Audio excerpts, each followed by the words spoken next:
Hello, and welcome to 502 Sessions. I'm your host, Brian Kirby. Today my guest on the show is pianist extraordinaire Doug Johnson. As well as being an extraordinary pianist, Doug is a member of the Berklee College of Music faculty. He's an associate professor there. As well as teaching piano lessons, he also teaches body mapping classes for students, and he holds training sessions for the faculty. In addition to being a solo pianist, which we'll see today, Doug fronts his own trio named the Doug Johnson Trio. He's worked extensively as a sideman. He's toured the world. He plays locally in Massachusetts, all over the place, across the country from New York to LA and back again to the Newport Jazz Festival. He's just returned from Europe, and so I am very pleased to have Doug Johnson on 502 Sessions.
502 Sessions, I'm here with pianist Doug Johnson, and regular viewers of the show may notice that this is not our usual set with the black curtain and the gray Toblerones, but we're actually very fortunate today because Steve Hauk and Steinert Music here in Natick are hosting the show and featuring Doug on this beautiful Steinway D piano that they have set up here, and wonderfully tuned, I must say. Oh, it's beautiful. We've done a couple of shows where they, not here, in other places, the piano starts to slip mid-show. Wow, it's a nightmare. But so we're very fortunate and grateful to Steinert's today. Oh, what a pleasure.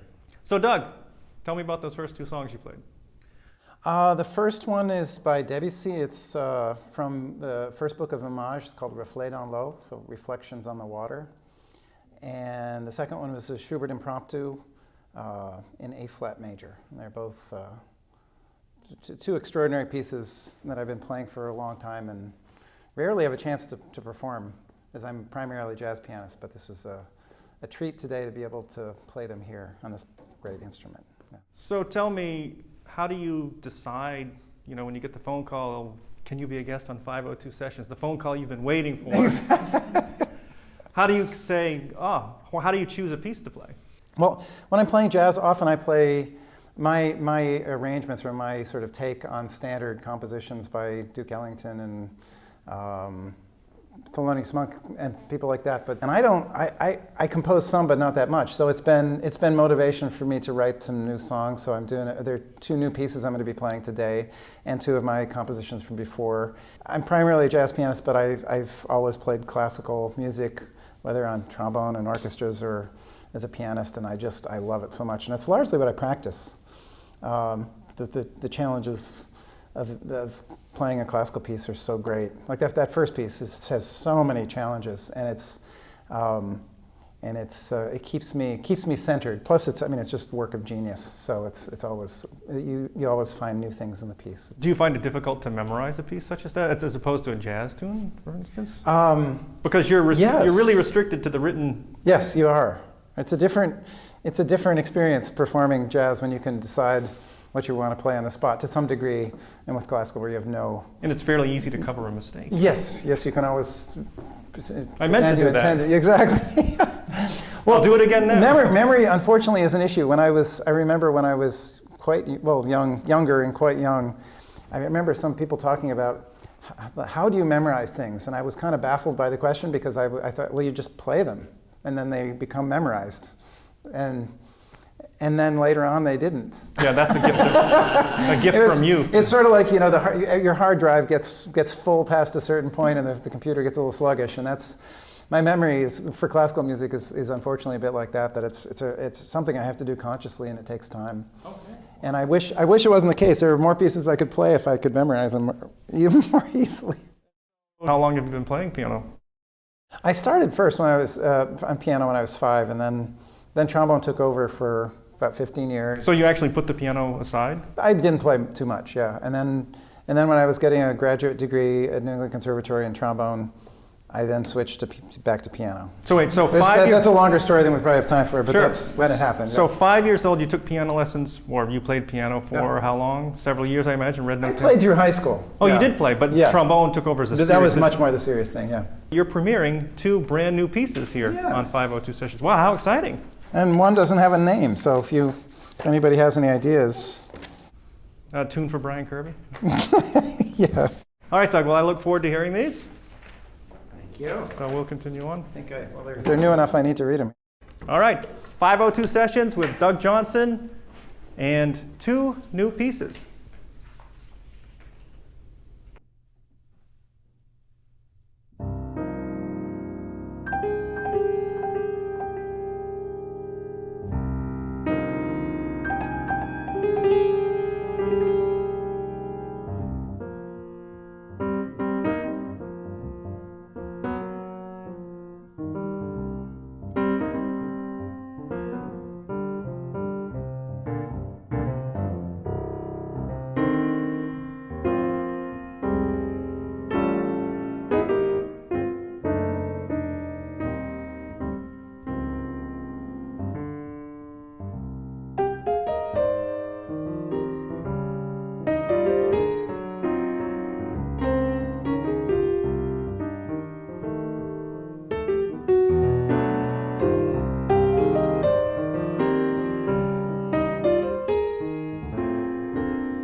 So Doug, I always ask this question, but I think it's an interesting question. And I'm the host of the show, So you can. so I can ask it. This is what your prerogative. Yes. What's the writing process like for you? Because I have a lot of composers come in, and I'm always interested. What's the writing process like for you? And does that question make sense? Yeah. So you're trying to evoke a theme? Do you intentionally sit down and? Part of the reason I ask that is because authors that It's an interesting question. Yeah. Authors that I've spoken to will write 4 hours a day because that's how they develop writing. Is they'll take I want to develop this theme, and I've talked to musicians that say, well, sometimes when I'm writing, I restrict myself. I'll say I'm going to use these 5 notes and develop that. Some people say I'm evoking a theme. It's a spring day. I want to write about spring. In that sense, I don't consider myself a composer because I figure if I was a composer, I'd compose every day, and it would be a craft I'd work on. Okay. And I hope it's something that I want to do at some point, and I feel like I'm moving in that direction because I've been so much dealing with being a pianist and working on this beast because it's hard. It takes a lot of time. So in the past, most of the tunes I've written have been they've just kind of come to me whole. It's just and so as opposed to deciding to do it, but I do appreciate. Although I don't necessarily in the moment appreciate the pressure when it happens, but it's a good thing. Like this song I wrote yesterday. The second one I said. The other one I was a little dark, and I thought, okay, I mean I did exactly what you said. It's going to be an E flat. I want it to be happier and in 4, and it's in an E flat. It's going to start on the 4 chord, and then I just started. I just went from there, and the thing came out pretty quickly. But it was only because I just decided I've got to do this now. And so I've got to do that more because I like the tune actually. It was fun. That was the second one. And some people I talk to, they will write from the melody. First they'll do the melody, and it sounded like in that case you started from. I'm such a pianist that I write at the piano, and it usually they come together. I don't. Sometimes I'll start with rhythm. Some kind of rhythmic idea you want to work Yeah, I mean through, usually rhythm is central. Whether I'm actually have a rhythmic framework for the melody, or it's like just a groove. If I have the feeling of this, I don't know, kind of a 2-beat funky jazz thing. I had that feeling, and then the melody came through that.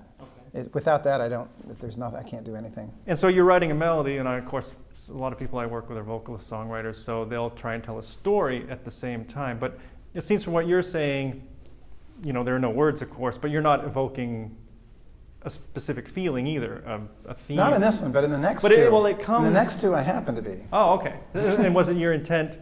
Of course, there is. Once you get done, there's a theme and there's a feeling to it. Mm-hmm. And so. And the next 2 pieces, was it your intent to try and evoke a theme? We'll talk about those in 1 second. I want to go back to the rhythm for a second. Because I've heard you play a lot, and you are I don't want to say rhythmic player, but you're very polyrhythmic. It's something that's primary focus to what I do, yeah. And so, who were your influences there? Did that come to you because I've had enough 4/4, or did you hear the way that? Well, I have heard some people say I'm never playing in 4/4 again. I like Take 5 a lot. Okay. Some people kind of make fun of it these days. But I still think it's awesome. It's really fun. Paul Desmond. Anyway, that was interesting to me. And there were some other pieces they were Kenton arrangements. I mean, they were from the Kenton band that I remember playing in high school. There was Time for a Change. That was one of them. That was in 5. Whoever wrote these charts, it was fresh to me. And then also Latin, Brazilian rhythms, and so the rhythmic impulse coming from different places has always been really central. So I love bossa novas and sambas and all sorts of rhythms from Brazil, and they kind of blend. How does someone like Bill Evans work into that, where he would Yeah, that's amazing. So what am I saying here? So it's 4/4, but his rhythmic pattern would go. Yeah, he'd have cycles that were out of phase with the underlying rhythmic cycle, and brilliant at it. And so do you think? I want to study that sometime. Oh, okay. So you're not coming from that when you're thinking about it? I listen to a lot of Bill, so it's in there. But I never kind of consciously studied that thing he did, which was really amazing. Let's talk about this, the way that you would rhythmically develop a tune if you're going to arrange one, and let's talk about it in a nondescript style. So there's a specific tune in F minor. Well, we can mention titles, there's no problem. So what is this thing called Love? But without playing the melody, you can play through the changes in 4, and then just give me a little idea of how you would rework that, if you understand what I'm saying. So do this now? Sure. So just to say again, so I'm playing. So you have, what is this thing called Love? Play the changes for me as the standard changes. And so I've heard your arrangement, you rework that into what, 7 and then... That was You Don't Know What Love Is. You don't know what love is. My mistake. But That's I could exactly mess with what this. is this thing called. No, you don't know what love is. I said F minor. Okay,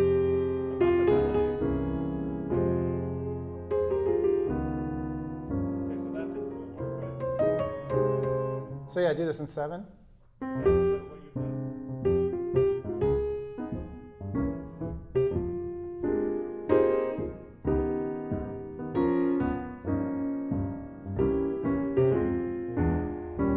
And then the bridge goes to 5. 2, 1, 2, 3, 1. 1, 2, 3, 4. 1, 2, 3, 4. Okay. So you heard. So you're saying that taking a tune like that and reworking it opens it up for you. Totally. And so that's almost like composing in a sense because you heard it that way and it came out that way, or you sat down and said, "I'm going to put this in 7/4," or you just that's the way it. It usually, it usually just sort of comes to me. It's not. Right. I don't like if it feels manipulated. It feels manipulated, and I don't like that feeling. So I try to avoid that. All right, and let me ask you a question. You said, I know this is a beautiful instrument, but you're getting a beautiful tone out of it. And that may sound strange to people that piano, you play the piano. How do you get a different tone out of the piano? And I know you work with that quite a bit. So can you just briefly take me through the different tonal qualities you can get out of a piano? If that question makes sense. Because I'm sure that, as I mentioned, like I said, people are going to say, what do you mean piano? You just play the piano. You could look at it from a negative point of view, in a sense that the first job is to not make a bad sound. Okay. And if you do that, that's my whole gig, man. You're pretty much home. Yeah, because so much of the trouble comes from making a bad sound. Arthur Rubinstein said something along the lines of, "It's my job to start the sound, to get the sound vibrating." Like he was getting the maximum resonance and vibration out of any sound. And if that happens, you can conceive of all sorts of sounds, and if they all have, like one of the things is, it's a spatial thing too. If you hear the sound out there, it's gonna be different than if you're just thinking here. And it's partly the pedal, the use of pedal, but it's more than that. And the way that part of it's illusion. So this can be really soft, and that melody note's going to be really loud, but we don't perceive it like that. It's just it's present.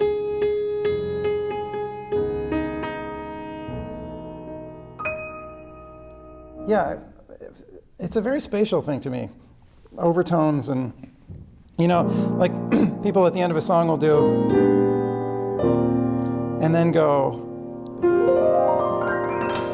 and it's very artificial to me, but if you end here and these, to me that's like a harp playing a chord and then getting more of the overtones ringing. You have this sound, and you can have, that's just like finishing the chord and strumming the strings, as opposed to just this forced filigree. So I'm not sure. Forced filigree. For you. So you front your own band, but you've played as a sideman for dozens and dozens. I don't know if you care to mention any names. Esperanza Spalding, Phil Woods, right? Yeah, and with Grace Kelly. George Garzone. And so when you're playing as a sideman, do you alter your playing based on who you play with, or do you think they hired you because they like the way Doug Johnson plays, so you go and play the way? Do you understand my question? Yeah, and it depends. I mean, it depends on the situation. That's Somebody will say, Doug, I want you to play this here. Give me that sound. no. I mean, well, sometimes like if I'm playing with a big band, we'll do a Basie chart, Right. and then we'll do a Kenny Wheeler chart, and 40 years apart in a completely different style. So it's as much about that as anything. Just like what's the function. And then other things are something where somebody's written a bunch of new tunes and they hire you to play, and then you're going to contribute your thing to this new composition. But I mean, that's one of the things. Fun thing about being a sideman is just the variety of different types of things that you can do. Some people, I mean, there's certainly some people that only do themselves. Okay. Like great, like Mark Turner's a great saxophone player. He's Mark Turner on every recording for sure. But there's some great bass players that show up on all sorts of recordings, and they, kind of an R&B gig, and then a Latin gig and a jazz gig that's traditional, and then one that's really modern. And whatever you hear them do, it sounds like that's their favorite thing to do. And that's, I mean, it's fun to be a musician like that, to try to have, if it's an old, I love playing older swing. And I don't want to go in there and play, I wouldn't play it like I was playing this last song. That would clash. And I mean, I really adore that music, so I don't feel like I'm losing myself to do that. Okay. So you play it stylistically then, Yeah. Is that the term? All right, well, I look forward to hearing some more Doug Johnson originals. You got it. Doug Johnson on 502 Sessions. Thank you once again to Doug Houck and Steiner Pianos here in Natick. All right, Doug.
502 Sessions. I'm Brian Kirby. My guest today has been pianist Doug Johnson, hosted by Steinert Music here in Natick. Thanks very much to Steve Hauk and Doug.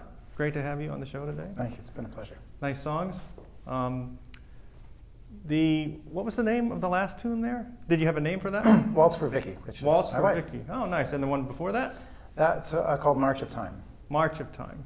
And then there's one unnamed, but what was the fourth one you played, but three before? I don't have a good name, really. All right, great. So, well, I really appreciate you being here today. Thank you. It's been a pleasure. Fantastic. And thanks for all the information as well. So, 502 Sessions, you can check us out at 502sessions.com. You can email me directly at 502sessions@gmail.com.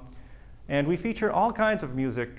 We've had an orchestra on, as I mentioned, brass quintet, some jazz quintets, jazz trios, singer-songwriters, folk, country style. So, you know, we're very liberal with any style of music, and we love original music. That's what the show is really all about. So if you are in a group, a soloist, or you know of somebody that you think might make a good feature show, don't hesitate to contact me. I check out all links, and I respond to all emails. 502sessions@gmail.com. Thank you, Doug. Thank you. Oh, you want to play us out? Sure. Play us out with the blues? Once again, then, Doug Johnson.